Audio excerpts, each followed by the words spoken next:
Welcome to the Deep Dive, the show where we take a monumental stack of serious sources, articles, research, or in this case, the very building blocks of Western philosophy, and break them down until the foundation is clear, compelling, and actionable for you. And today, we're really getting into the foundations. We absolutely are. Today, we're undertaking what might be the most ambitious deep dive possible. We are trying to deconstruct the structure of the human mind itself.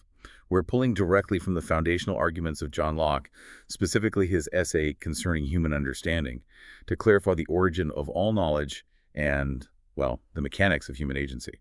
It's so much more than just reading a historical text, isn't it? It's like we're exploring a revolutionary moment. Locke's work, which, it spans the origin of ideas, the nature of self, the logic of voluntary action. It is a pivotal turning point in Western philosophy. Right. To understand the sheer ambition here, you really have to position him against the backdrop of his time. He wasn't just adding a chapter to philosophy. He was launching a direct, rigorous, and I mean rigorous, assault on the prevailing rationalist doctrine. The idea of innate ideas. Exactly. The centuries-old belief in innate ideas. And just to be clear for everyone, innate ideas. That's the assumption that certain universal concepts or principles were somehow, what did he call them?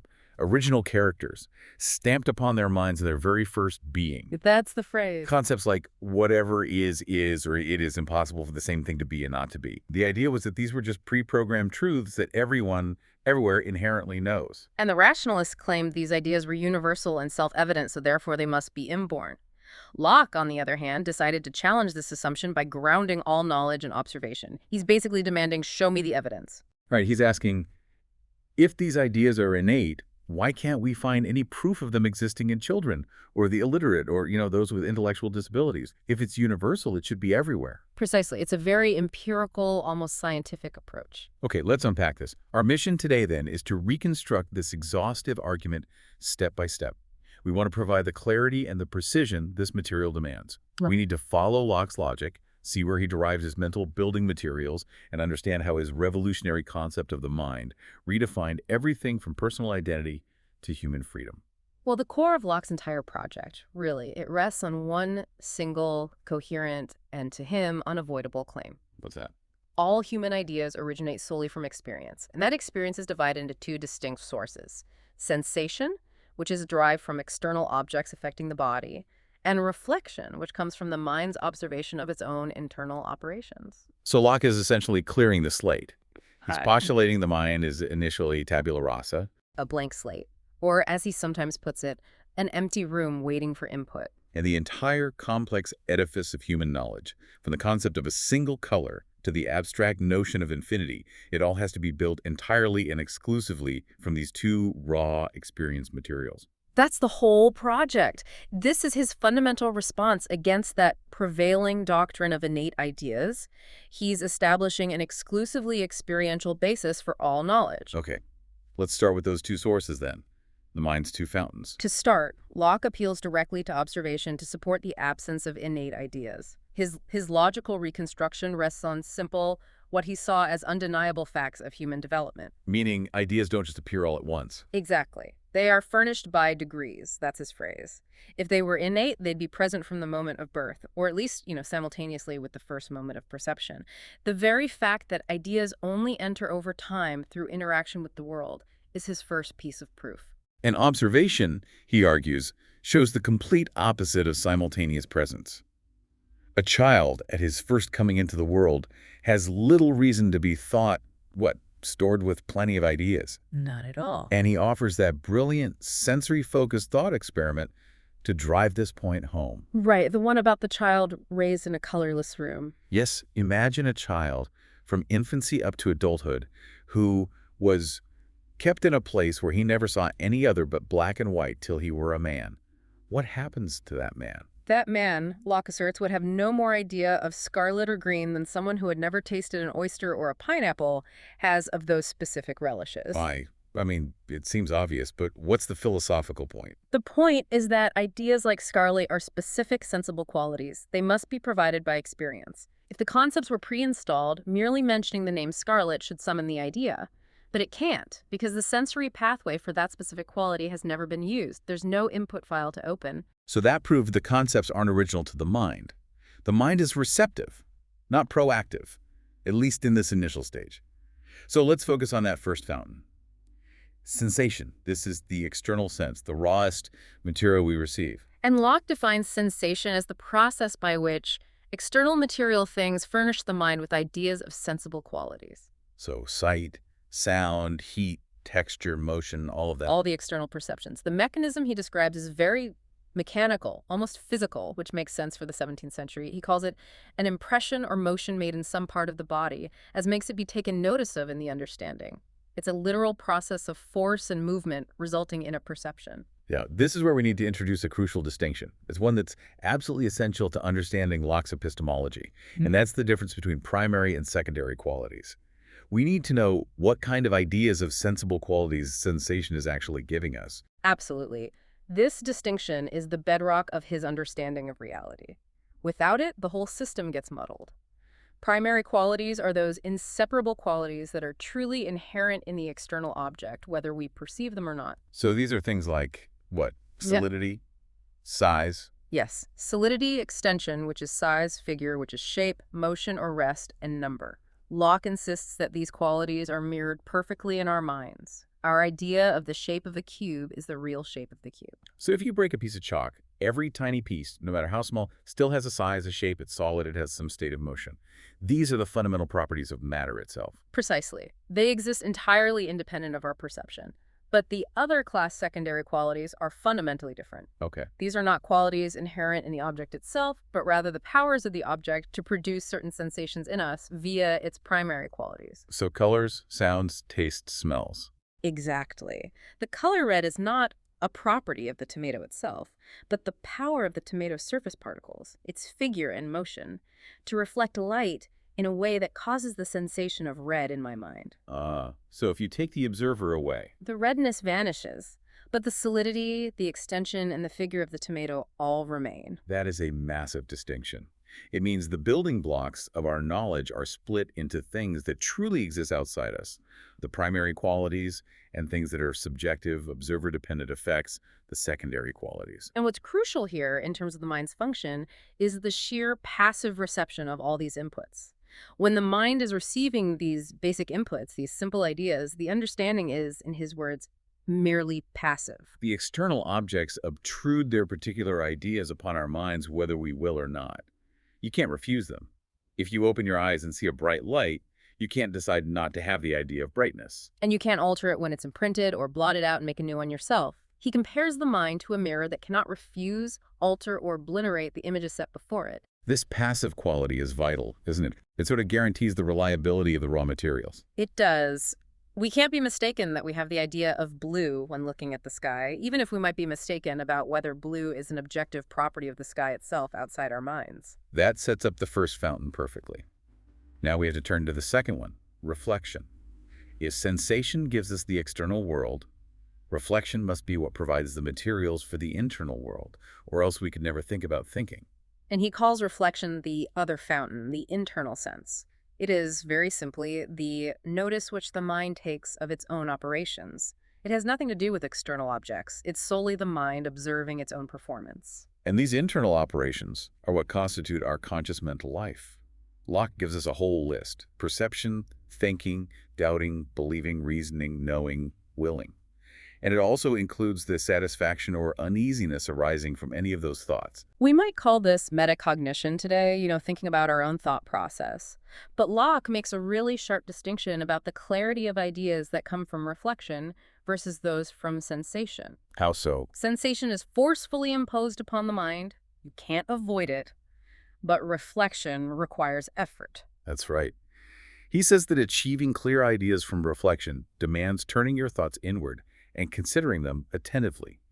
If we're distracted or passive, we only have these confused, muddy ideas of our inner workings. He uses a compelling analogy for this. He says you might see a clock every day and know it's running. That's a superficial, passive idea. But you don't truly understand its parts, its motions, its dependencies until you apply yourself with attention to inspect them. And it's the same with the mind. Exactly. The operations of the mind are often occurring automatically, and we have to deliberately pause and examine them to gain clear ideas of what precisely willing or doubting actually entails as a mental act. So sensation is the forceful input. Reflection is the attentive inspection of the processing unit itself. And this dual source of all ideas leads to a powerful statement about the scope and the limits of human perception.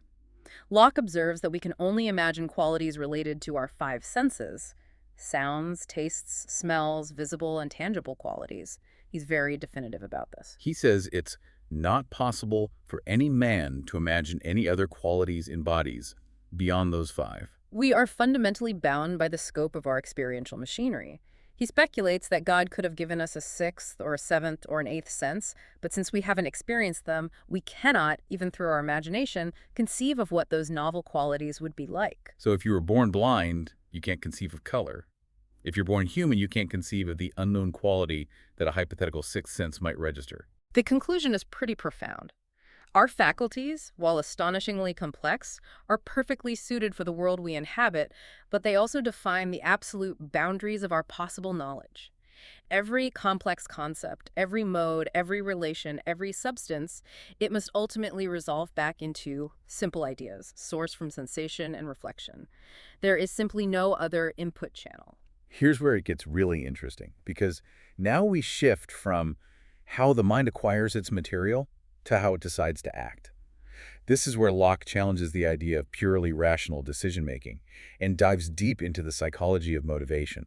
We're getting into the dense philosophical argument on the will. And this is a big deal. The established wisdom of the time, driven by Stoic and traditional rationalist thought, was that the will is determined by the rational, apprehended, greater good. The idea being, if a person sees that saving for retirement is better than spending money today, their will should automatically choose the greater good.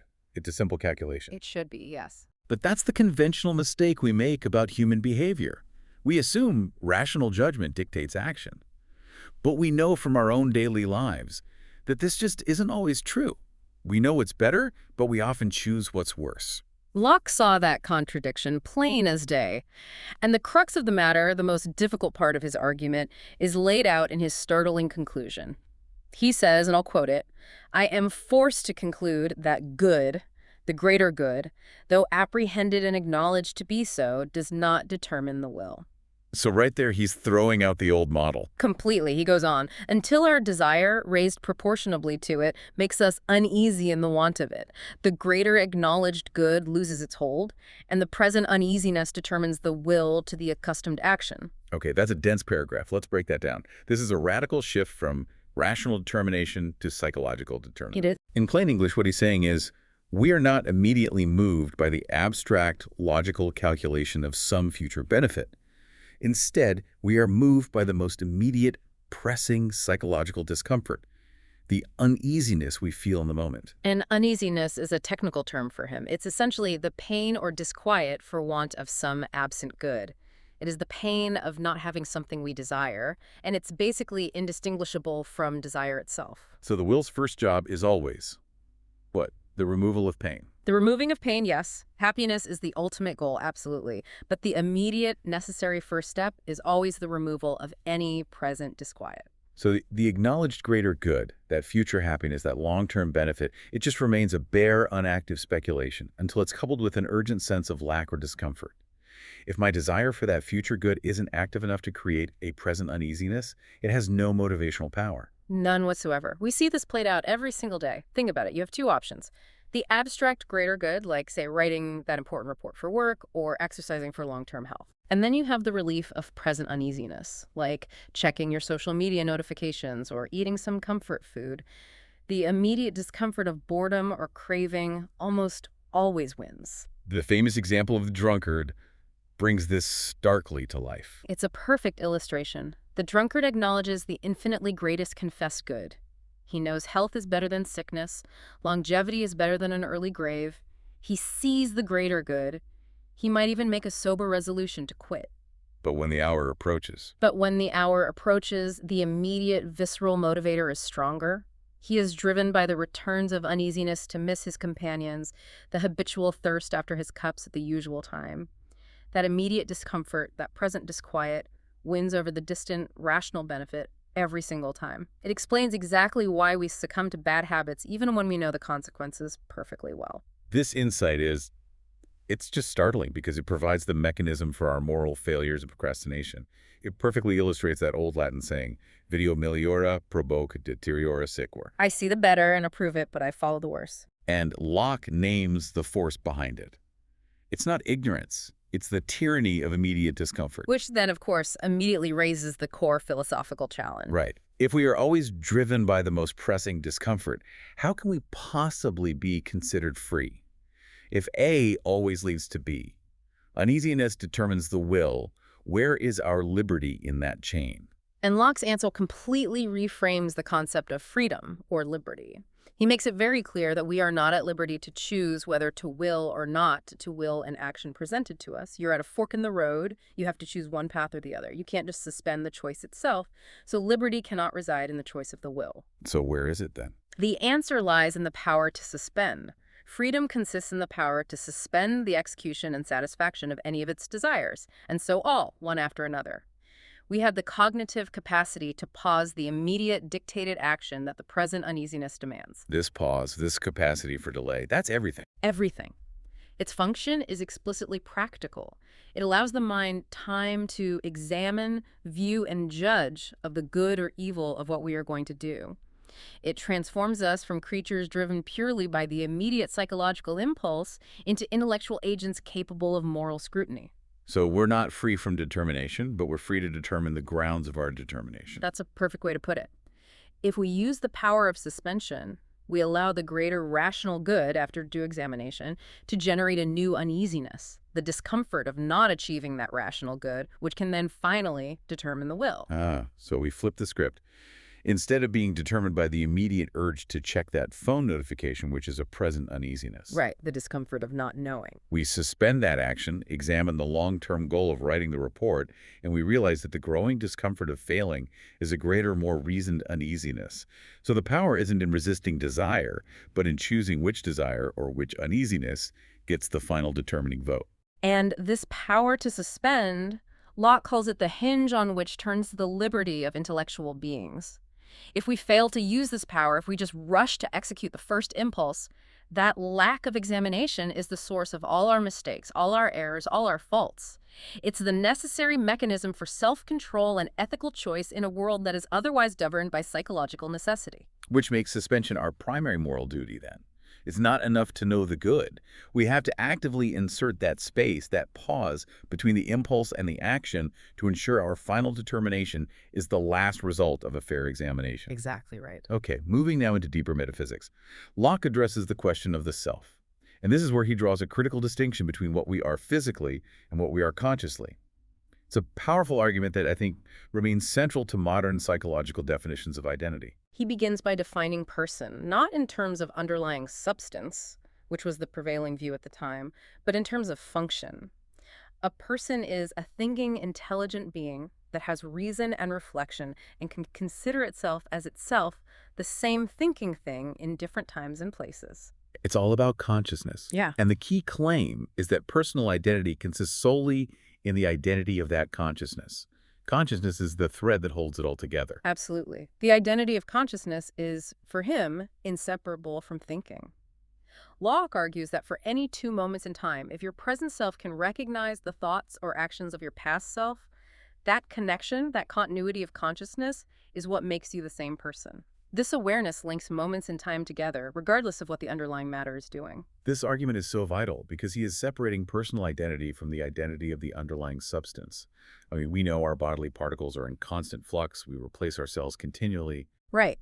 If identity depended on the same numerical particles of matter, he says, it will be impossible that any man should be the same person 2 days or 2 moments together. We'd be a different person after every meal. Basically. Therefore, the identity of the person is entirely independent of whether the thinking substance, be it material or immaterial, changes. If a soul were to transmigrate, or if the matter of your body were entirely swapped out, you would still be the same person so long as the continuity of consciousness persisted. And this consciousness connection, this memory, It serves as the great moral and legal test for him. It really does. Locke argues that accountability is tied directly to consciousness. If consciousness is interrupted always by forgetfulness, the individual is no longer the same person with respect to those forgotten actions. You can only be held accountable for what you are conscious of having done. So to punish someone for actions they are not conscious of. Is equivalent to punishing one twin for the actions of the other. It would be a gross injustice because there is no link of personal identity there. And the famous thought experiment, that's what drives home the separation between the man and the person. Tell us about the prince and the cobbler. Right. So, if a prince's entire consciousness, carrying all the memory of the prince's past life, were suddenly transferred to occupy a cobbler's body, Okay. Locke asserts that the entity now inhabiting the cobbler's body would be the same person. That person would be accountable for the prince's deeds and would be fully aware of the princely past. Yet, to every external observer, he would still be the same man because the body, too, goes to the making the man, which is defined by a continuous certain shape and biological life. So identity of the man is biological. Identity of the person is purely psychological and moral. This separation allows him to then tackle the problem of substance itself, which is one of the most obscure and complex ideas we try to form. And it flows directly from this. If our knowledge is built only from simple ideas like yellow, hard, heavy, how do we conceive of the thing to which these ideas belong? We define substance as the unknown substratum. We're forced to suppose this underlying reality exists simply because we can't conceive how simple qualities can subsist by themselves. We instinctively group the coexisting ideas, yellow, heavy, fusible together, and just assume there must be something supporting them, which we call gold. And this is where we have to bring in that other crucial distinction: nominal essence versus real essence. This is the core reason our knowledge of substances is so limited. Okay, what's the difference? The nominal essence is the complex idea we form in our minds. It's the dictionary definition based on observable qualities, the collection of simple ideas we have associated with the word gold. So nominal essence is our working definition of gold. Yeah. Something yellow, heavy, fusible, malleable. Correct. But the real essence is the true, intrinsic, and typically unknown internal physical constitution or structure of the substance. The minute arrangement of parts that actually makes gold. Gold. The atomic structure, we might say today. And since we can't perceive that minute arrangement of particles, the real essence, our ideas of substances are fundamentally inadequate. We only collect coexisting simple ideas, the nominal essence. We can't possibly know the complete list of all the substance's active and passive powers. Right, like how it will react when combined with every other substance in the universe, or how it will respond to extreme temperatures we've never tested. We can't know it all. Locke famously mocks the philosophers who pretend to know this substratum, doesn't he? He does. He dissects the abstract jargon they use to describe it, translating the Latin terms inherentia and substantia into plain, almost comical English, sticking on and underpropping. It's like he's saying you're just giving a fancy name to a placeholder. Exactly. He compares the philosopher who relies on the unknown substratum to the Indian philosopher who, when asked what the earth rested on, said an elephant. And when asked what the elephant rested on, said a great tortoise. And when asked what the tortoise rested on, He said, something, I know not what. precisely. They simply replace the physical tortoise and elephant with the abstract word substance, which explains nothing. It's a placeholder for our ignorance. Our knowledge of substances is, therefore, sufficient only for the conveniences of life, but not for complete metaphysical certainty. Let's briefly turn to the most abstract of the complex ideas he talks about, infinity.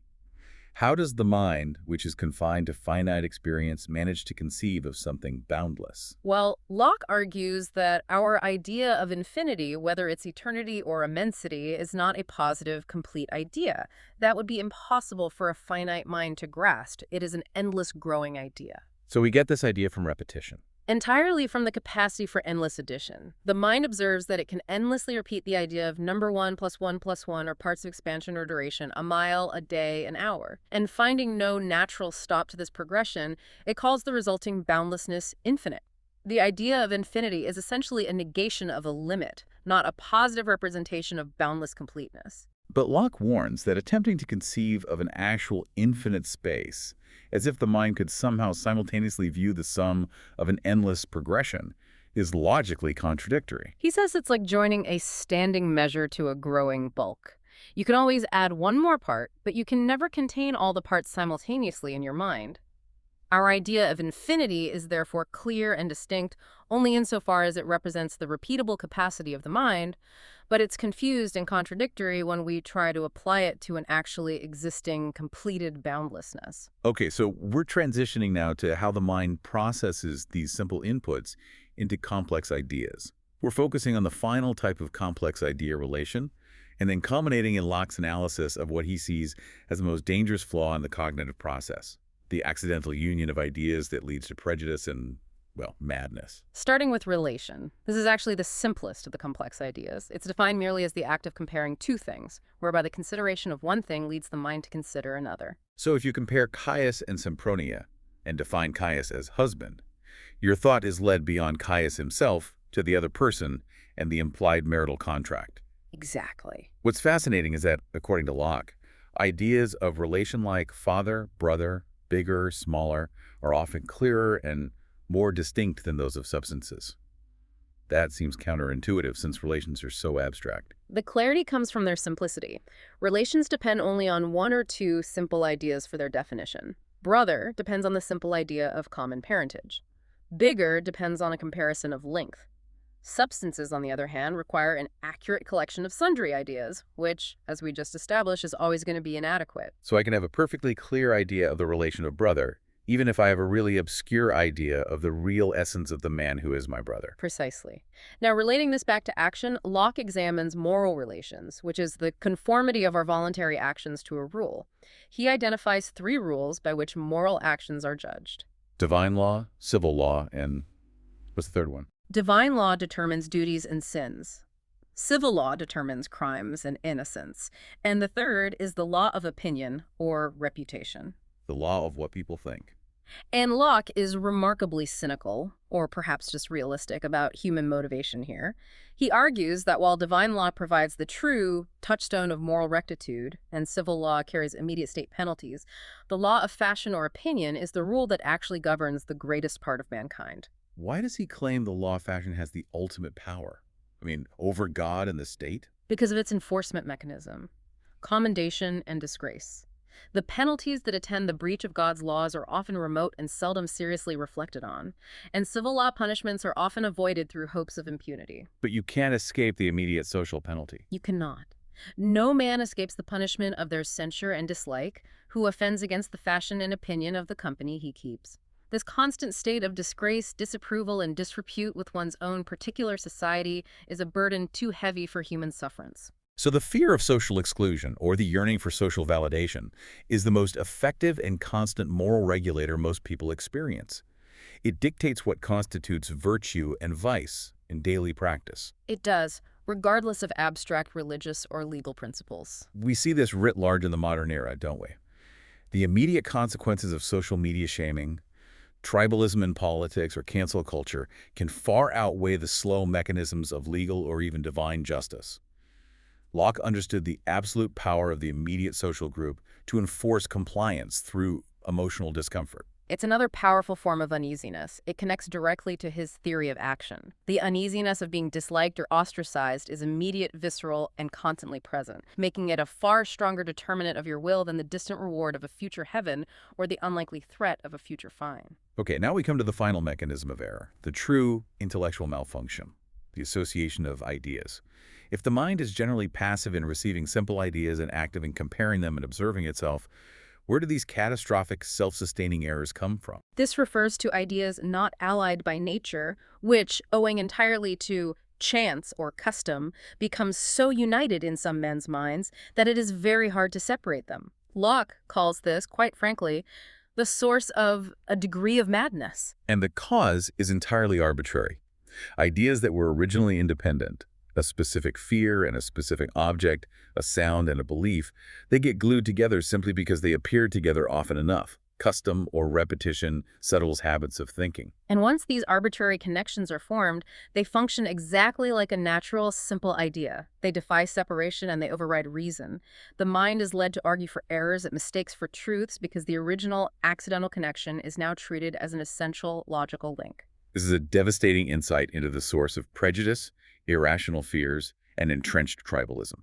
Let's look at the consequences through some of his examples. First, the simple case of antipathies. A person develops an intense, seemingly natural aversion to something innocuous, like honey. The aversion is actually traceable to a forgotten childhood incident, maybe an overdose or a sickness that was associated with the taste.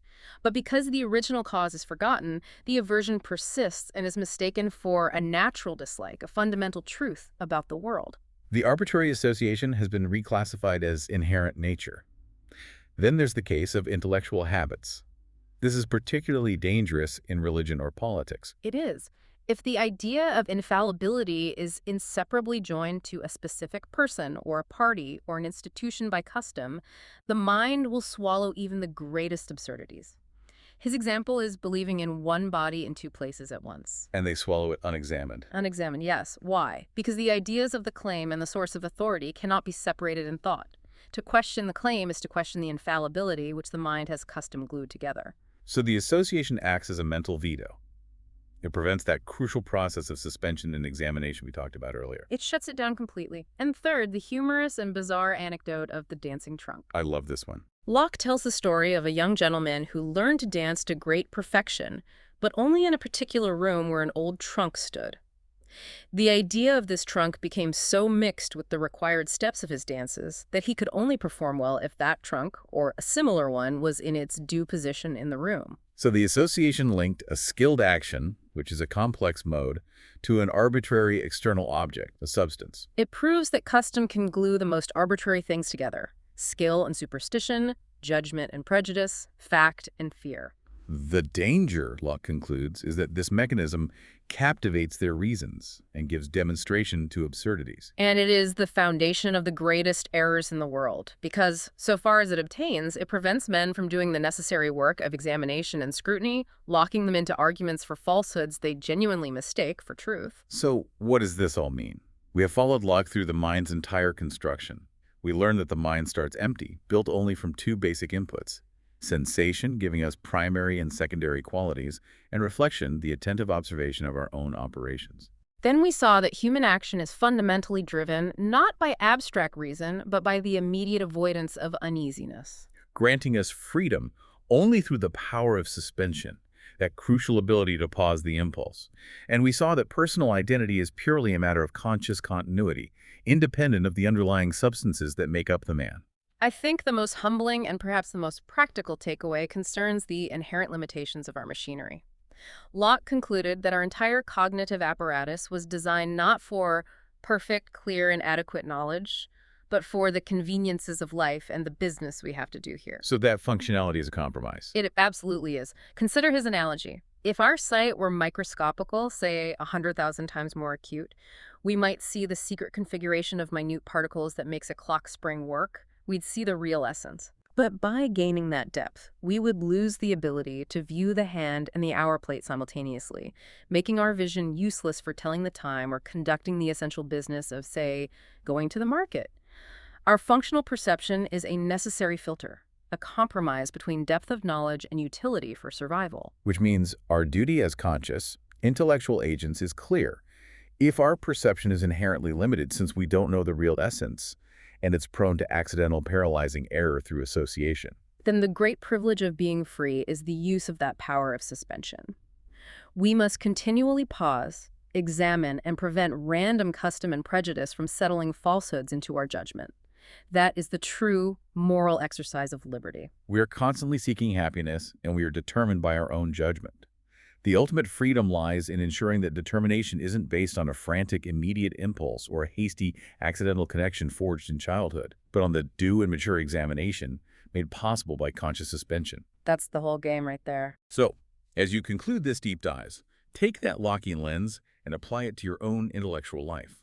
Consider how much of your deepest certainty about the world, whether it's an intense loyalty to a brand, an irrational aversion, or an unquestioned tribal belief, is built on the rigorous examination that followed suspension, and how much is merely the lingering result of two ideas randomly introduced by customer chance that now refuse to part company. What simple, unconnected ideas are glued together in your own mind? And, more importantly, are you willing to take the time, use your power of suspension, and put those associations to the test?